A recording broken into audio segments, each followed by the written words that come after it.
Saatnya Kompas Bisnis Saudara menanggapi kenaikan harga minyak dunia yang sempat menembus level di atas $100 Amerika Serikat per barel. Menteri Keuangan Purbaya Yudisadewa meminta masyarakat tidak khawatir karena menilai kondisi ekonomi nasional masih terjaga. Menurut Purbaya, pemerintah akan mengantisipasi dampak gejolak global terhadap ekonomi di dalam negeri. Sejumlah skema telah disiapkan untuk memitigasi pelebaran defisit APBN. Purbaya bilang hingga saat ini belum melihat gangguan aktivitas ekonomi masyarakat karena harga minyak yang naik. Ia juga memastikan tidak akan terlambat mengambil keputusan di saat harga minyak dunia terus melonjak.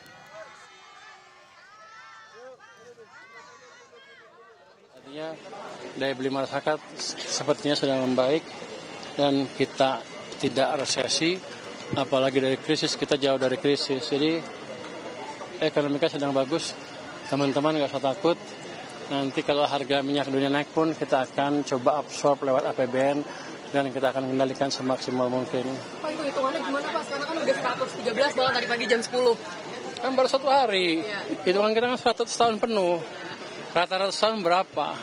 Kalau rata-rata tahun 100, berarti kan naik terus ke atas. Ya kita lihat kondisi APBN kita seperti apa. Yang jelas kita coba absorb shock semaksimal mungkin. Artinya mungkin dia Ini kan selama setahun atau pangkalnya akan 3 bulan dulu Pak?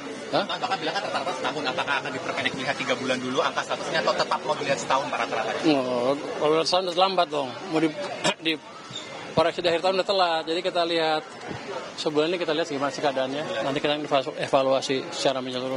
Tapi yang jelas kita akan pastikan momentum pertumbuhan ekonomi tidak terganggu. Dan sekarang kan ekonomi masih ekspansi kan.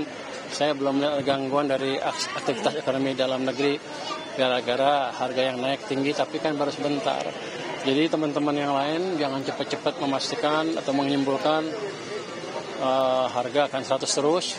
Bahkan ada yang bilang menuju 150 dan kita akan anggarannya akan nggak kuat. Tapi Kita akan assess terus dari waktu ke waktu. hitungan Bapak gimana? Hitungan kita kan berubah-ubah terus sesuai dengan keadaan. 92 aja kalau rata-rata sekarang berapa? Belum 100 kan sekarang rata-ratanya. Jadi masih di bawah itu. Jadi masih tenang-tenang dulu. Yang jelas kita monitor dari waktu ke waktu dan saya nggak akan terlambat mengambil keputusan kalau diperlukan. Perlu dipahami, sejak serangan AS Israel ke Iran pada 28 Februari lalu, harga minyak mentah Brent terpantau terus naik. Pada penutupan perdagangan 2 Maret, harga minyak melonjak ke $77,74 Amerika Serikat per barel. Harga minyak mentah Brent melampaui angka psikologis pada 3 Maret, tembus $81,4 per barel dan menyentuh $85,41 Amerika Serikat pada 5 Maret.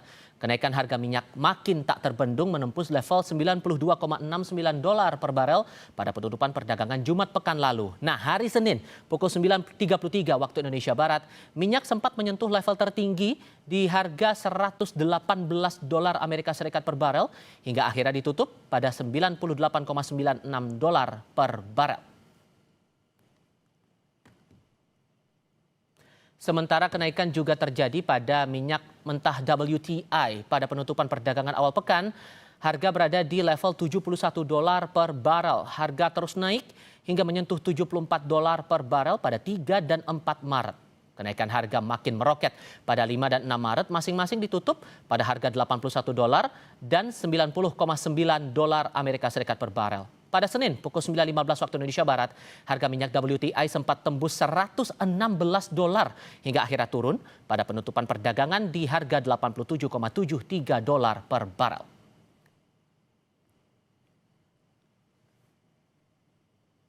Nilai tukar rupiah terhadap dolar Amerika Serikat sempat tertekan selama sepekan terakhir. Sejak serangan AS Israel ke Iran ditambah diturunkannya outlook RI oleh Fitch, pada 3 Maret rupiah masih di level 16.870 per dolar dan kian melemah hingga ke 16.911 per dolar pada hari Kamis.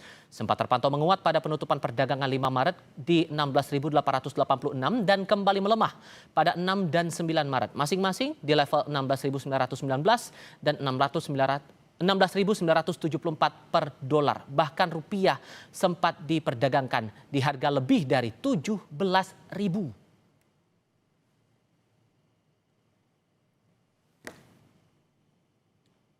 Kita cek pasar modal. IHSG terpantau rontok dengan penurunan hampir 9% selama sepekan terakhir. Pada 3 Maret IHSG masih berada di level 7.939, turun ke 7.577 di hari berikutnya. Sempat menguat tipis 1,76% ke level 7.710 pada penutupan perdagangan hari Kamis, namun bursa saham tak kuat menahan sentimen negatif yang datang bertubi-tubi dan kembali anjlok pada 6 dan 9 Maret, masing-masing berada di level 7.585 dan 7.337. Kita bahas bagaimana dampak kenaikan harga minyak dunia terhadap ekonomi nasional, seberapa besar ketahanan APBN kita di tengah tekanan kondisi global ini. Kompas Bisnis akan tanyakan ini kepada Guru Besar Fakultas Ekonomi dari Universitas Airlangga, Rahma Gahmi. Prof. Gahmi, dengan Tifal di sini, selamat pagi. Selamat pagi Mas Tifal. Terima kasih Apa sudah kabar? bergabung bersama kami. Kabar kami baik, terima kasih juga sudah bergabung. Yang terbaru dulu saya mau tanya ke Anda, karena Presiden Amerika Serikat Donald Trump bilang perang melawan Iran tidak akan berlangsung lama. Disebut ini perang jangka pendek. Buat ekonomi ini hal yang melegakan atau jangan-jangan kita masih perlu was-was nih? Ya, semua tidak tahu ya apa yang diinginkan oleh Presiden Donald Trump gitu ya. Karena konflik Timur Tengah ini yang menyangkut geopolitik. Tidak ada yang bisa memastikan kapan ini perang berakhir. Kadang-kadang apa yang menjadi suatu pemikiran Donald Trump itu tidak pernah ada yang tahu. Sehingga di sini saya mengatakan bahwa merupakan pedang bermata dua ungkapan Donald Trump itu.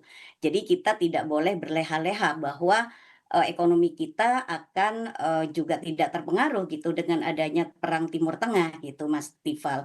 Jadi jangan dipercaya dulu karena kita tahulah Presiden Donald Trump ini kan modi ya. Jadi kalau nggak pas ininya, jadi jangan sampai kita lihat bahwa ini adalah skenario angin segar. Artinya memberikan sentimen positif, iya mungkin gitu ya. Tapi jika perang ini benar-benar berakhir, memang tentunya mencapai gencatan senjata dan memang dampak ekonominya akan sangat masif juga. Terutama kita kan sekarang sudah mengalami lonjakan energi, harga komoditas energi kita yang sudah mencapai ke level terutama minyak ke level 114 kemarin, sekarang udah turun ya Mas di bawah 198 sekarang. Dan memang ini kita alhamdulillah gitu kalau kita memang tidak terlampau ada dampak kata Pak Purbaya ya kita terima dengan positif pernyataan Pak Purbaya itu. Tapi saya berharap pemerintah juga harus stay waspada gitu. Kenapa? Karena kita tahu bahwa lonjakan-lonjakan harga minyak ini pastinya akan berdampak pada kondisi fiskal kita karena kita tahu bahwa APBN kita kan tidak sedang baik-baik saja karena APBN kita sebenarnya sekarang kan mengalami suatu krisis ya karena tentunya di sini kita tahu bahwa pengelolaan dalam APBN kita itu banyak ke hal-hal yang memang terkait dengan pembiayaan program-program pemerintah, terutama presiden gitu. Hmm. Nah ini yang langkah-langkah inilah yang harus kita waspada Mas, karena kalau enggak nanti jebol APBN kita, karena kita tahu bahwa tekanan nilai tukar rupiah kita juga sudah ke 17 sekarang kan. Nah ini juga waspada karena kita tahun 98 pada saat itu dari 1.800 sekian langsung meningkat sampai 17.500. Artinya apa? Ini tingkat kewaspadaan kita harus ditingkatkan lagi, lebih apalagi rating terhadap negara kita semuanya di-downgrade gitu ya, mulai dari MSCI, juga Moody's dan sebagainya. Nah itu Oke, kan soal rating itu kita akan coba bahas itu lebih lanjut nanti, Bu. Cuman begini, oke, kalau melihat kondisinya sekarang, harga minyak sudah sempat tembus dalam perdagangan lebih dari $100 Amerika Serikat, walaupun di sisi ya. lain dari pemerintah sudah bilang bahwa kondisi ekonomi masih tetap terjaga dan publik tidak perlu khawatir. Sejauh analisis Anda, realisasi di lapangannya atau fakta di lapangannya, gambarannya sejauh apa dan apakah memang gambaran kekhawatiran itu jelas terlihat atau ya sebetulnya ya masih bisa dikendalikan? Ya, gini Mas, kenaikan harga minyak dunia yang tembus 100 US dollar per barel ini sebenarnya kan memang merupakan tantangan serius ya bagi Indonesia gitu. Saya katakan begitu, mengingat asumsi makro dalam APBN kita itu hanya mematok harga minyak dunia itu di kisaran 68 sampai 70 US dollar per barel. Mhm. Nah, ini kan terdapat selisih yang sangat besar. Nah, ini pemerintah itu harus memitigasi, Mas. Artinya membuat suatu langkah-langkah mitigasi fiskal dan anggaran APBN kita. Dalam Artinya bentuk dari kenaikan harga minyak yang meningkat ini, beban subsidi energi ini secara drastis, artinya setiap kenaikan $1 harga minyak dunia itu diperkirakan menambah defisit APBN kita sebesar 7 triliun, Mas Tifal. Nah, realokasi dan efisiensi belanja itu wajib. Jadi artinya harus mengkaji opsi. Jadi pemerintah itu mulai mengkaji opsi penghematan pada program-program non prioritas. Jadi salah satu yang menjadi sorotan adalah memang efisiensi pada pos anggaran MBG yang mencapai 355 triliun, terutama pada belanja barang yang tidak terkait langsung dengan makanan. Nah, ini. Nah, kan MBG ini kan banyak, Mas, artinya perlengkapan-perlengkapan gitu ya, termasuk pengadaan mobil, motor dan sebagainya, komputer dan sebagainya. Nah, yang kedua, kenaikan harga minyak ini juga akan meningkatkan penerimaan negara dari sektor migas, Mas, ya. Namun karena Indonesia sekarang ini adalah net importir minyak, maka pendapatan ini biasanya tidak cukup menutupi dari lonjakan beban subsidi.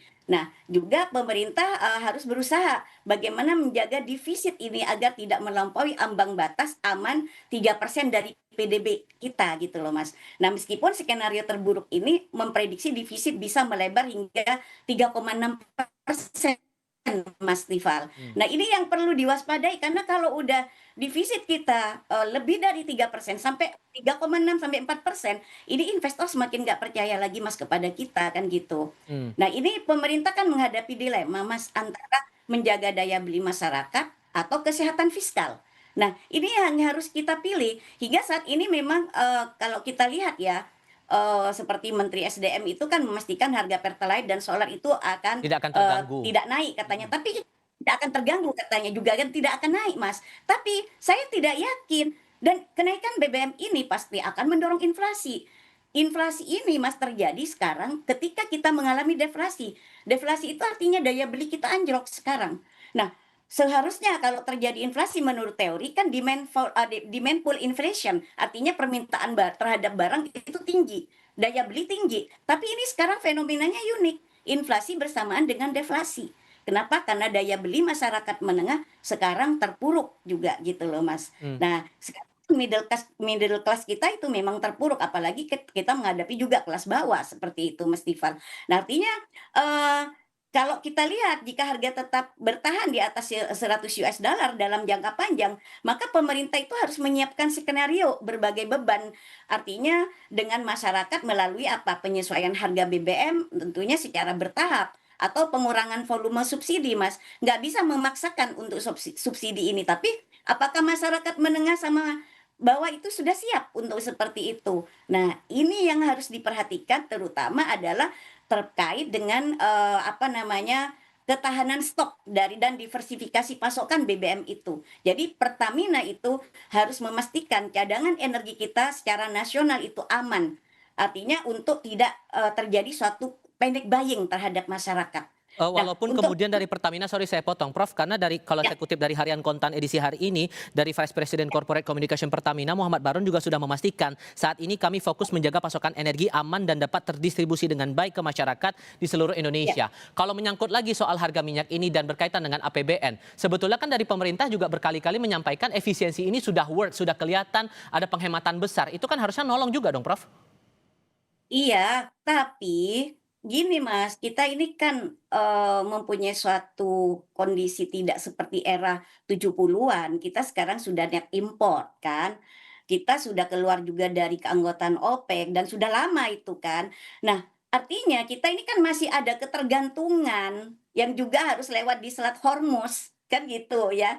Nah, ini yang rawan, Mas, yang rawan konflik. Artinya pemerintah ini harusnya mulai mencari alternatif sumber pasokan minyak dari negara lain. Termasuk artinya menjajaki impor yang tadinya juga ini sebenarnya ada juga maksud-maksud tertentu dari Amerika gitu nyerang Iran gitu ya. Termasuk juga dari Amerika, tapi kan lebih mahal kalau dari Amerika juga gitu, Mas. Nah, ini yang harus dipikirkan. Nah, beban APBN kita berat gitu. Nah, mana subsidi listrik, subsidi BBM dan sebagainya. Wah, ini sudah menjadi suatu blunder kayaknya Mas gitu, kalau tidak pengelolaan fiskal kita ini dikelola secara hati-hati. Nah ini yang saya selalu mengatakan, saya cinta negara, saya cinta presiden, bukan bermaksud saya di sini untuk menjelekkan pemerintah, tidak ada. Saya sayang sama presiden dan negara dan bangsa gitu Mas. Sehingga kita mari, artinya kita akademisi ini harus memberikan masukan yang, konstruktif dan membangun kepada pemerintah. Jadi artinya bagaimana caranya kita bisa, mengendalikan inflasi terutama karena di sini akan terkait dengan daya beli masyarakat yang semakin terdampak, yang semakin juga boncos seperti itu. Artinya apa? Kenaikan biaya logistik akibat, harga minyak ini kan pastinya akan memicu inflasi pangan. Nah, Nah, itu yang pertama pangan. Kenapa? Karena pangan ini kan kebutuhan pokok yang tidak bisa kita hindari, seperti itu, Mas. oke. Kalau yang Eh, lain masih bisa dihindari, tapi kalau pangan nggak bisa gitu kan. Nah, Maka ada apa? Dilakukan melalui koordinasi tim pengendalian inflasi baik. pusat dan daerah, Mas, seperti itu. Dari Menko juga sudah bilang akan butuh waktu dalam 1 bulan ini untuk evaluasi penyesuaian terhadap APBN ini merujuk pada kondisi lonjakan harga minyak itu tadi. Menurut Anda 1 bulan itu waktu yang cukup atau justru butuh lebih lama lagi atau malah bisa lebih cepat daripada itu? Jawabnya nanti Prof, kita jeda dulu. Tetap di Kompas TV.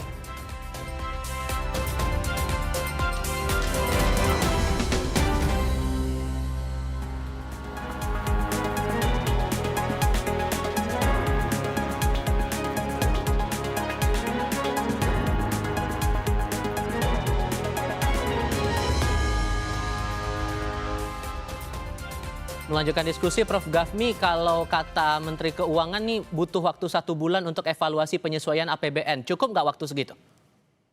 Durasi yang rasional sebenarnya sangat berisiko dalam waktu 1 bulan itu, Mas Tifal. Mengingat, dinamika pasar minyak itu kan sangat volatile ya.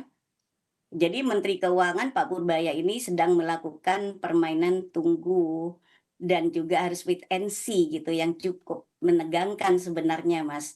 Jadi artinya mengapa 1 bulan itu terasa pas, atau itu kan dari sisi optimis Pak Purbaya oke, saya, mendukung ya, setuju, optimis itu penting, wajib gitu ya. Hmm. Heeh, tapi kita kan lihat, mengubah APBN secara drastis dalam hitungan hari, kan bisa memicu kepanikan investor, Mas Tifal. Hmm. Ini akan terjadi capital outflow nanti ya. 1 bulan itu memberi ruang bagi pasar untuk mencermati situasi. Jadi kita nggak bisa. Yang kedua, pemerintah kan butuh waktu juga untuk melihat, bagaimana, apakah harga dari 100, US dollar per barel ini adalah shock sementara atau tren jangka panjang. Nah, mengubah postur anggaran berdasarkan harga harian yang fluktuatif ini kan bisa menyebabkan kebijakan yang tidak efisien. Hemat saya seperti itu. Dan juga di sini Maret tahun 2026 ini juga bertepatan dengan momentum bulan suci Ramadan dan Lebaran. Minggu depan Maka lagi udah momen-momen mudik juga kan, Bu? ya, momen-momen mudik juga. Maka evaluasi 1 bulan itu memastikan tidak ada guncangan harga. Artinya seperti kenaikan BBM di tengah meningkatnya kebutuhan masyarakat. Nah, artinya kalau saya katakan mengapa 1 bulan itu sisi kritis, artinya berisiko karena setiap hari harga minyak itu kan bertahan di atas 100 US dollar misalnya. Subsidi energi itu kita melihat membakar kas negara dengan kecepatan tinggi, Mas. Jadi jika asumsi APBN itu 70 US dollar per barel, realitanya 100 US dollar per barel, artinya apa? Ada selisih 30 US dollar per barel. Ini artinya terakumulasi setiap hari, Mas Tifal. Nah, 1 bulan evaluasi ini bisa berarti akumulasi beban subsidi itu tambahannya adalah sebesar puluhan triliun rupiah. Nah, ini rupiah sudah menyentuh 17.000, ya kan? Jika evaluasi terlalu lama tanpa aksi nyata, tentunya juga pasti ada kepastian memotong belanja non prioritas. Nah, pasar di sini mungkin menganggap pemerintah lambat meresponnya sehingga bisa mendorong rupiah ke level 17.500 dan sebagainya. Yang saya khawatirkan seperti itu gitu. Kenapa? Konflik Timur Tengah ini kan tidak memberikan kemewahan waktu gitu, Mas Tifal. Hmm. Jadi jika situasi memburuk dalam 2 minggu ini ke depan misalnya, evaluasi 1 bulan itu mungkin sudah terlambat untuk menyelamatkan target defisit kita yang masih berada 2,9% dari PDB kita gitu ya. Nah, ini artinya titik krusial dalam evaluasi 1 bulan ini kemungkinan besar tidak hanya mengevaluasi angka, hemat saya, tapi juga prioritas politik, ya. Jadi intinya pertama adalah apakah kita itu pemerintah ini porsinya akan dikurangi ya untuk pengadaan barangnya seperti redesign makan bergizi gratis seperti itu ya.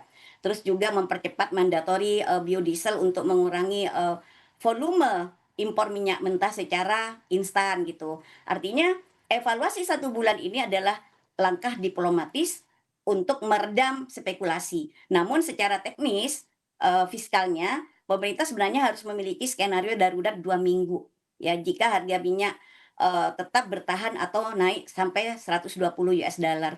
Artinya di sini kita harus benar-benar memantau dan dihitung secara cermat, secara metodologi yang tepat dan akurat, Mas Tifal. Oke. Karena ini main seperti itu. Tapi kalau Anda rasanya selain masalah postur untuk beberapa program ataupun juga anggaran-anggaran untuk postur-postur di program-program yang lain, langkah apa lagi yang mungkin bisa dilakukan dalam waktu cepat oleh otoritas terkait, Bu, memastikan bahwa APBN kita masih tetap terjaga di tengah kondisi yang serba nggak pasti seperti sekarang ini? Sebenarnya kalau saya lihat yang jelas, terutama adalah pemerintah ini sebenarnya ini jangka panjang ya Mas Tifal. Tapi kalau tidak dimulai dari sekarang gitu ya, kita itu yang paling banyak menghasilkan duit itu big cuan itu sebenarnya ekonomi hijau Mas Tifal. Hmm. Nah, itu saya yakin itu nanti kita tidak akan pernah ada beban fiskal kita gitu loh. Mau MBG bagaimanapun kalau itu dikelola dengan baik, ekonomi hijau itu pasti bisa ya. Jadi cita-cita Pak Prabowo ini kan MBG sepanjang masa gitu kan. Nah, tapi kalau kita tidak bisa mengelola fiskal dengan baik, lah dari mana anggaran? Lah oleh karena itu harus ada alternatif bagaimana bisa kita menarik cuan dari itu yaitu ekonomi hijau. Tapi itu adalah jangka panjang. Tapi kalau tidak dimulai gimana coba? Kita bisa ada kemungkinan Mas mempunyai satu peluang pasar karbon dunia yang ada di negara kita gitu loh. Nah, Oke. ini yang harus ditangkap gitu loh Mas Tifal. Mhm. Di satu sisi kalau kita lihat tadi kami juga di awal sempat menunjukkan data-data tidak hanya masalah harga minyak dunia yang terdampak, nilai tukar rupiah kita ikut tertekan, kemudian di indeks harga saham gabungan juga ikut terkoreksi cukup dalam satu pekan masa konflik ini berjalan. Ini kan akhirnya memunculkan pandangan juga di mata investor masalah risiko di tengah ketidakpastian yang ada sekarang ini, Bu. Sejauh mana Anda menangkap itu? Ya, pasar ini kan sekarang belum mencapai titik terendahnya gitu ya, Mas. Jadi memang kita itu dari awal sudah ada sinyal-sinyal yang lampu kuning dari lembaga rating yang ada. Nah, ini seharusnya kita harus waspada gitu. Karena perang Timur Tengah ini artinya sulit diprediksi karena tak seorang pun yang bisa tahu kapan berakhir. Nah, IHSG ini mungkin saya prediksi bisa jatuh lagi Mas, dari sekarang kan di posisi 7.000 sekian ya. Nah, saya khawatirnya nanti IHSG jatuh ke 6.500 coba gimana. Nah, pertumbuhan kredit mungkin kurang dari 5% tahun ini gitu. NPL-nya juga bisa meningkat di atas 3%, sehingga defisit anggarannya bisa lebih dari 3,5% gitu Mas. Nah, ini sementara rasio pajak kita diperkirakan akan turun menjadi 9%, sehingga apa? Prospek ekonomi kita ini masih dalam kondisi fundamentalnya agak rentan. Jadi masih rapuh gitu, Mas. Kenapa? Termasuk juga bagaimana Bank Indonesia itu melakukan intervensi yang menguras cadangan devisa gitu kan. Nah, ini kan agak rawan kalau cadangan devisa kita udah menipis. Nah, ini yang perlu dihati-hati seperti itu. Jadi Sehingga, kita sorry saya potong, Prof, sehingga menurut ya, Anda menjaga investor ini sentimennya tetap positif di kita, walaupun kemudian tantangannya dengan sempat Anda singgung di segmen sebelumnya, masalah proyeksi dari ekonomi kita di beberapa lembaga ini sudah dimasukkan ke level negatif, ini ya. harus gimana otoritas terkait? Jadi otoritas terkait ini menjaga suatu kepercayaan investor adalah mari kita memposisikan pada tempatnya gitu. Artinya pemerintah ini jangan rebutan dengan swasta. Kenapa? Karena swasta ini adalah yang memberikan suatu kehidupan pada industri. industrialisasi. Nah, kenapa kita sekarang lemah pada perluasan kesempatan kerja? Karena swasta dimatikan oleh pemerintah. Nah, seharusnya kalau saya mengaca pada negara-negara yang berhasil itu, pemerintah itu memberikan regulasi yang bisa mendukung swasta dan mengkolaborasikan diri dengan swasta. Jangan menekan swasta. Nah, sekarang kan saya nada-nadanya sekarang pemerintah itu mau monopoli, swasta mau disingkirkan semua. Nah, ini yang tidak baik, Mas. Seperti itu. Nah, ini yang memberikan kepercayaan kepada investor bahwa ayo kita pemerintah ini artinya ada di belakang Anda, menyiapkan segalanya termasuk juga misalnya kepastian hukumnya, termasuk juga bagaimana SDM yang sudah terlatih dan sebagainya, pendidikannya mumpuni, kompetensinya mumpuni. Nah, itu yang diperlukan dan juga surat izinnya mudah untuk masuk ke negara kita. Kita nggak mungkin Mas tidak butuh investor asing. FDI itu sangat kita butuhkan. Kenapa? Karena itu juga berperan untuk pengembangan teknologi di negara kita gitu. Sudah kami tangkap poinnya di situ. Prof. Gafmi, terima kasih banyak sudah berdiskusi dan berbagi pandangan bersama kami. Sehat selalu ya Prof. Selamat pagi. Selamat pagi, Mas. Selesai sudah Kompas Bisnis, namun Sapa Indonesia Pagi masih berlanjut dengan laporan